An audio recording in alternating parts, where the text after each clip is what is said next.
How you doing, guys? So I have an Echo SRM-210 weed trimmer or weed whacker, whatever you guys want to call it. I had ordered the conversion kit for it. I ordered this conversion kit for it for the blade, like a little brush blade. Help clean out some brush I have out in the backyard. I figured I'd take you guys along changing it out. So first thing you guys are gonna want to do, you want to loosen these two bolts, and then you remove this one and remove this screw out completely. I've already pre-loosened this. This is what locks this into the shaft. These are just clamps. So now the shaft will be able to pull straight out right now. Gently wiggle it right off. There you go. There's the shaft. Alright guys, once you guys get the head of the shaft off, you're just going to slide on the harness piece, because it has to slide over down the shaft. And then you can reattach the head, slide it back on the shaft, align this hole, screw this down, and then retighten the end of the shaft so it doesn't move. And then there is a locking slot here.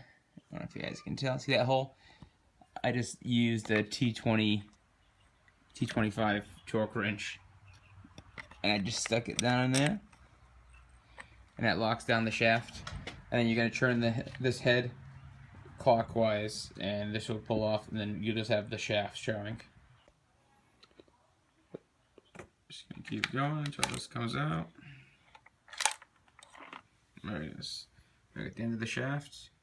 And then we're going to look through our parts kit, see what we're going to use next. We're going to remove these 3 screws to remove this whole plastic assembly, because there's a new plastic shield that comes with the new blade kit. Once you get the 3 screws out, this metal washer comes out.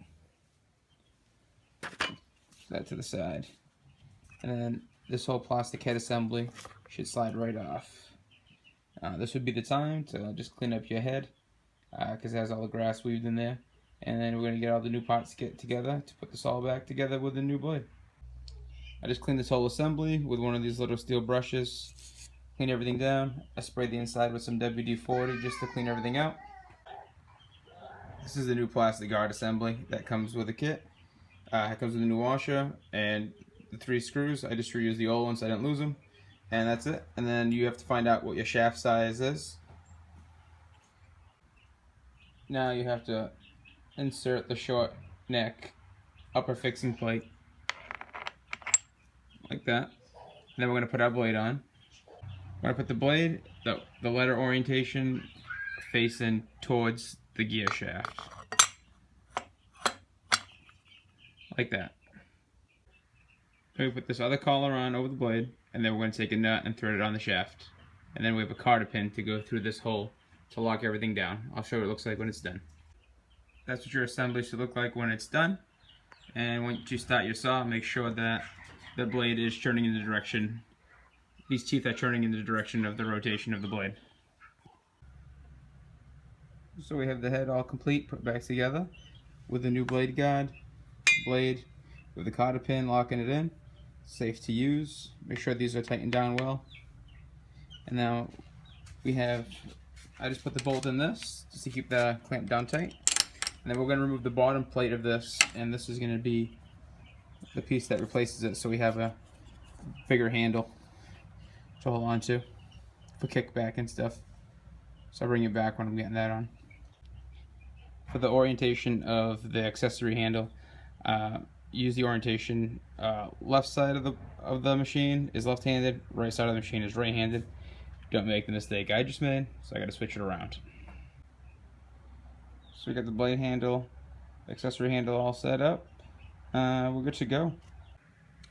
All that we have left now is put on your harness and lock it in. Goes like this. And you just got to pull back on this handle here. Easier with 2 hands, but it snaps in just like that. This is it locked in, and then you can easily pull it off one-handed, just like that.